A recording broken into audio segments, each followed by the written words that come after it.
Wa qala la yablugul abdu haqiqatal imani hatta yajidah fi muamalatil haqqi ma yajidu ahlus sahawati fi sahawatihim minal laddati wal halawati. La yablugul abdu, seorang hamba tidak akan sampai ke dalam puncak hakikat keimanan seorang tersebut hatta yajida, sehingga hamba itu mendapatkan fi muamalatil haq, di dalam berhubungan berinteraksi dengan Allah sebagaimana ahlus sahawati fi sahawatihim minal ladda wal halawah, sebagaimana mereka yang lagi asik dengan maksiatnya, maka dia akan merasa ladzat dan nikmat. Nah, ajak berpikir begini. Selama ini kita itu kalau senang sama laki-laki, hati kita berbunga-bunga tidak? Anda kasih contoh kecil ada dulu, rembet supaya ente paham. Ingin merasakan nikmat dengan Allah, ente akan merasakan sepanjang hidup ente akan tenang hidup ente. Itu sama ketika ente maksiat, merasa ladzat dengan maksiatnya, itu sama. Contohnya begini. Ketika ente sakit, dokter memvonis ente harus operasi, cuman ente nggak punya uang untuk operasi. Ente minta bantu dengan tetangga ente, nggak ada yang menolong ente. Lalu ada seorang yang dermawan baik datang ke rumah ente dan dia ngasih uang kepada ente 100 juta. Yang anak tanyakan, ente senang apa tidak? Bahagia apa tidak? Bahagia. Ente akan menceritakan, oh fulan bin fulan sangat baik, fulan bin fulan luar biasa. Belum ada manusia, keluargaku sendiri gak ada yang bantuku. Ini orang lain membantu saya. Selalu ente puji karena kebaikan dia, betul? Padahal ente ketika operasi sembuh belum tentu. Tapi ente sudah merasa senang, betul? Ketika ente berobat dan Allah Ta'ala menyembuhkan penyakit ente akan mengatakan berterima kasih kepada yang membantu ente, bukan sama Allah, betul? Kenapa ente ladzat, merasa nikmat dengan bantuan orang, sedangkan orang itu yang bukan menyembuhkan ente, dialah yang Allah Ta'ala gerakkan hatinya untuk memberikan ente. Kenapa ente nggak ladzat sama Tuhannya? Kenapa ente nggak bahagia sama Tuhannya? Yang kedua, ketika kita jatuh cinta sama calon suami kita atau sama wanita, kita tuh ngelihat dia seneng nggak? Dia memperhatiin Anda, sayang sudah makan, seneng nggak? Jaga diri ya. Anda diperhatiin setiap hari dengan laki-laki itu, Anda dibawa keluar, dikasih makan bakso, dikasih sate, seneng nggak biar? Gembira tidak? Ente akan menceritakan, ya Allah cowok ini baik banget, cowok ini luar biasa. Setiap mau tidur selalu dibuka HP-nya, dilihat SMS-nya, dibaca sekali, diulang 2 kali, diulang sampai 3 kali, diulang-ulang baca bahasanya. Padahal kata-katanya cuma itu aja, sudah makan, sudah minum. Tapi karena Anda cinta, Anda bahagia, maka itu tidak terasa capek. Ketika pacar Anda pun Anda sayang, lagi ngapain? Lagi rebahan sayang. Asik tidak? Nikmat tidak? Itu yang laki-lakinya duduk depan got, iya sayang, aku juga sayang sama kamu. Nyamuk gigit, nggak terasa ya. Angin malam menerpa dia, dianggap jaga kesehatan kamu. Selalu Anda bahagia dan tenang dengan dia, dengan kesahabatannya. Setelah itu, laki-laki itu saking baiknya dengan Anda, setelah mendapatkan Anda belum dikawin, Anda hamil duluan nikah, itu ditinggal sama laki-laki itu, sakitnya bagaimana? Sakitnya nyesel nggak di hati? Betul? Itu semua tipuan kepada Anda tanggapin dengan nikmat. Ya lihat, Allah yang ngasih akal kepada Anda, Allah yang ngasih kesehatan kepada Anda, Allah yang ngasih iman kepada Anda, Allah yang ngasih segalanya Anda.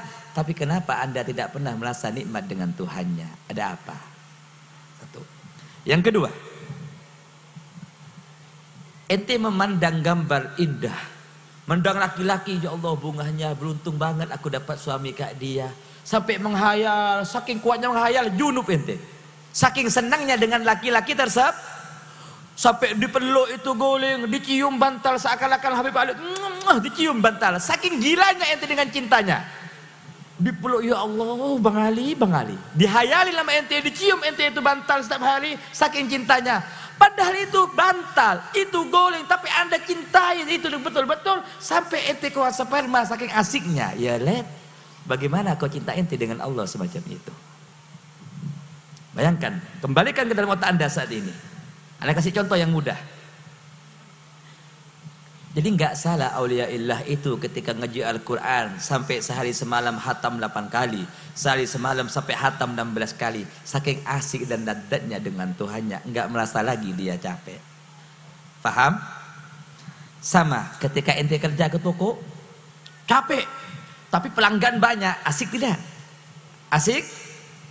Ente datang ke toko, pembelinya nggak ada, tambah capek apa enggak? Lebih Kenapa?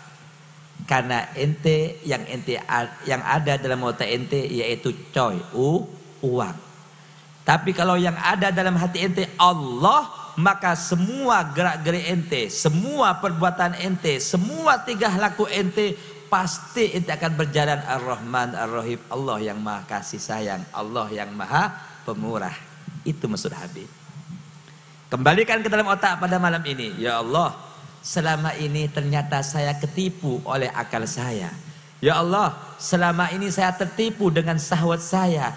Ngapain aku semalaman SMS-an, cecetan sama laki-laki, sedangkan itu belum tentu pasti akan membimbing saya masuk ke dalam surga. Ya Allah, kenapa aku terbuai dengan rayuan laki-laki, sedangkan itu belum tentu menjadi suami saya. Ya Allah, kenapa saya tergiur dengan laki-laki yang kaya, sedangkan dia belum tentu akan menolong saya. Berarti anda terjerumus dalam kegoblokan yang sangat iyadzubillah. Astagfirullahaladzim. Paham? Paham nggak? Pintar. Allahumma sholli ala Muhammad. Paham nggak? Ana kasih contoh yang kedua kalinya. Selama ini kesenangan kita, kebahagiaan kita yang ente rasakan, apa ladatnya dengan Tuhannya, apa ladat dengan sahwatnya. Kalau ente dikasih emas sama lakinya, himung nggak ada? Ketika ente diajak bangun malam oleh suaminya untuk salat tahajud, ente senang atau tidak? Tidak usah menjawab, hati anda yang tahu. Paham? Ketika suami anda, sayang, aku cinta sama kamu, aku ingin kumpul sama kamu dunia dan akhirat, tolong bantu saya. Bantu apa sayang? Hatamkan setiap bulan Al-Quran minimal 1 kali. Pas kamu melaksanakan perintah suami kamu, suaminya itu bahagia tidak? Hah? Ini perintah positif. Perintah dari mana? Allah yang mendidik Nabi Muhammad. Adabani Rabbi fa'asanata. Sekarang yang ada di mindset otak kita masing-masing, didikan siapa? Ajaran siapa? Pasti ajaran hawa nafsu kita selama ini yang kita kedepankan. Jangan terpesona dengan asatidah. Jangan pesona dengan habaib. Caranya ente ingin memilih ustaz, caranya ente ingin memilih para habaib, istikharah dulu minta sama Allah. Ya Allah, apakah betul ini manusia akan membimbing saya sampai ke surga nanti atau tidak? Aku hanya pasrah sama Engkau ya Allah. Mimpi ente malamnya keluar naga, jangan dikawin, berarti setan. Paham? Tapi kalau mimpi ente dikasih sejadah Al-Quran, ya Allah, ini seorang suami akan mengantarkan kami terbang ke malaikat, ke Lauhil Mahfuz berjumpa dengan Allah. Pilih yang mana? Masukkan ke dalam otak ente. Ya Allah, alangkah beruntungnya saya punya menantu kayak Habib Ali. Betul? Ya Allah, alangkah beruntungnya saya punya anak kayak Habib Ali. Betul? Jangan lihat kesananya, yang perlu anda lihat, ya Allah, Habib Ali kok bisa begitu? Mondoknya di mana? Itu 1. Berapa tahun? 2. Yang ketiga, orang tuanya pernah menjenguk anaknya tidak? 3. Itu yang dilihat. Jangan lihat kayak ininya, goblok kok ente lihat kayak gininya. Jangan lihat waktu jadinya. Ini enggak anak masuk pondok seminggu, bapaknya jadi pembantu, ibunya bawa catering ke anaknya, makanan.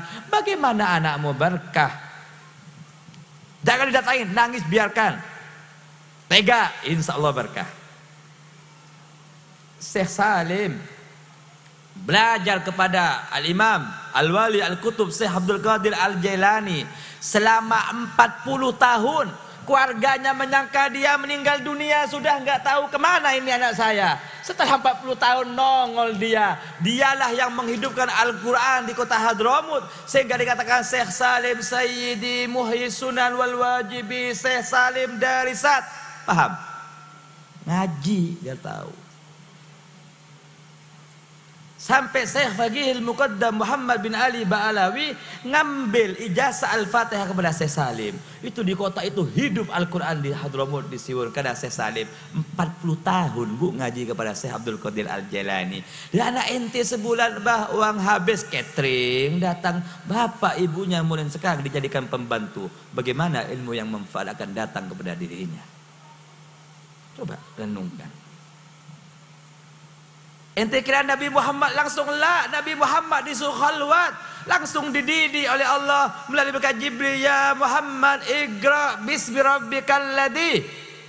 Kalau Nabi aja ngaji, kalau Nabi aja belajar, bagaimana kita sebagai cucu Nabi nggak mau ngaji? Bagaimana kita sebagai umat Nabi Muhammad nggak mau ngaji? Lalu mau jadi apa? Itu loh masuk akal saya. Supaya tahu, oh ternyata hidup ini begini. Ada corona pakai masker, ketakutan. Tapi ente nggak pernah takut dengan murka Allah. Itu loh. Mati pasti datang. Di dalam qasidah Basaudan ada. Di situ ada Basaudan. Di situ ada kata-kata Habib lupa. Yang ingat sekarang susu anak.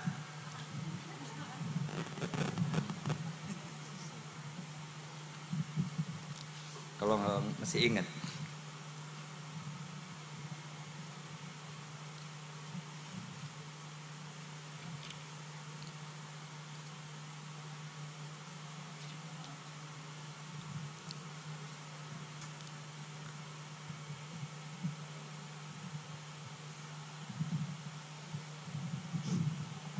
Takut dengan penyakit, takut dan apa? Ingat, ulama fal mautu atim anggarib kullu lahu minhu nasib man kana danin aw nasib fa wa musibah am thumma idza mutta atau wa gassaluk wa kaffanuk wa sayyuk wal hadul wa sirta jifa khamma sufu. Fal maut atim anggarib, ingat kematian pasti akan mendatangi Anda dalam waktu yang amat sangat singkat. Kullu lahu minhun nasib, setiap di antara kalian pasti ada gilirannya, pasti akan sampai ke sana. Maka nadani aw nasib fa musibah amma. Ya kalau sudah dia kena waktunya mati itu musibah umum. Kematian itu musibah pasti manusia akan meninggal. Tsumma idza mutta atau kalau ente meninggal dunia akan mendatangi ente tetangganya, keluarganya. Wa gossaluk lalu Anda dimandiin, wa kafanuk Anda dikafanin, wa sayyuk wal haduk lalu ente disiapkan dan dibawa ke liang wa sirfaji fa khamma lalu ente menjadi bangke. Kematian itu bukan hal menakutkan, itu musibah yang umum. Musibah yang menakutkan adalah yang ditakutkan oleh kita semuanya, mati dalam keadaan su'ul khati. Jangan sampai kita wafat dengan su'ul khotimah. Caranya bagaimana? Mendetik ini kembali ke jalan Allah, ngikutin perintah Allah, ngikutin ajaran Nabi Muhammad. Insya Allah kita semuanya wafat dalam keadaan husnul khatimah. Apalin fal mautu atina anggalib kullu lahu minhu nasib man kana da nasim fa huwa musibam thumma idza mutta wa gassaluk wa kafanuk wa sayyu wal hadud thumma sirta jifah khammah. Itu makanya belajar bahasa Arab biar tahu. Wallahu